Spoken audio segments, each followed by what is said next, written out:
Wow, অসাধারণ সুন্দর একটা কালার আসছে। দেখি তো একটু খাইয়ে কেমন লাগে। ও সেই। এ রজনাম্মু গেলা কইয়া? আসি তো এই পেশে ঘরে। এই সাইডাও। এই আইতে আসি, দাঁড়াও। এগুলো কি ইয়া?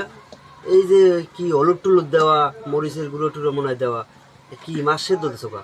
মাছ সেদ্ধ দিছি, কারণ মাইয়ে কইছে মাছ আজকে কাটা বাইছে খাইতে পারবে না, হে বলে মাছের ঝুড়ি ভেজা খাইবে। স্কুল দিয়ে আইলে হ্যাঁ টাইম নেই, আজকে পরীক্ষা নেবে, এই জন্য মাছ বাঁচতে পারবে না। মাইয়ে খাইতে চাইলে তাইলে জুড়ি করো, জুড়ি খারাপ লাগবে না, জুড়ি ভালো তো, অনেকদিন খাইও নাই। আর সবচেয়ে বড় কথা হয়েছে মাইয়ে বলায় যেটা খাইতে চাইবে এটা হলে সবাই লাগে, ঠিক আছে? ঝুড়ি করার জন্য মাছটা সেদ্ধ হয়ে গেছে, এখন উঠেই খেলাম। ঝুড়ি ভাজার জন্য কাটাগুলো ভালোভাবে বাছতে নিতে হইবে। ঝুড়ি ভাজা করার জন্য প্রথমে কড়াইতে তেল, তারপর পেঁয়াজ কুচি, তারপর রসুন কুচি। রসুনের পরিমাণটা একটু বেশি করে দিতে হবে। পেঁয়াজ রসুনটার পরিমাণ যতটা বেশি হবে ঝুড়ি ভাজা খাইতে ততটা মজা বেশি হবে। তারপর কাঁচামরিচ কুচি, তারপর হলুদের গুঁড়ো, মরিচের গুঁড়ো, স্বাদ মতো লবণ।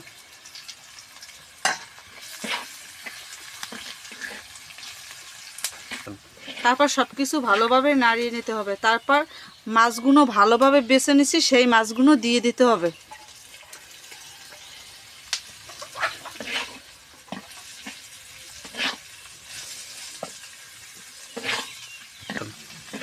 এই ঝুড়ি ভাজার জন্য কোনো পানি ব্যবহার করার প্রয়োজন নাই।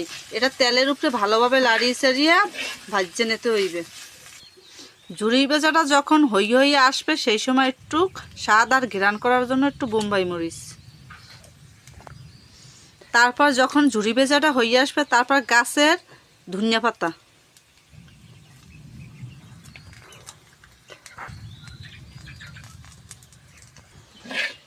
এখন রান্না করা শেষ,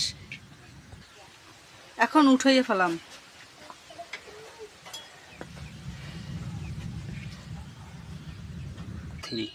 দেখেন কত সুন্দর একটা কালার আসছে।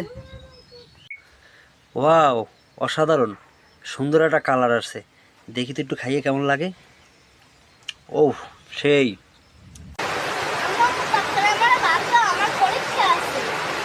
তোমার আম্মু আজকে কাজ আছে, হ্যাঁ তো গোসলও করে নাই, আমি তোমার খাওয়াই দিই। রান্না করছে তুমি না, তোমার আম্মুরে কইছো ঝুড়ি ভাজা খাবা, তোমার আম্মু এই ঝুড়ি ভাজা রান্না করছে। দেখছো ঝুড়ি ভাজা কত সুন্দর হয়েছে। সুন্দর করে তাড়াতাড়ি খাবা, পরীক্ষা আছে। রমজানও খাবা। ঝুড়ি ভাজা কেমন হয়েছে? রমজান কেমন হয়েছে? সুন্দর করে বলো। অনেক মজা। আমি একলা খাই দিই। বিসমিল্লাহ।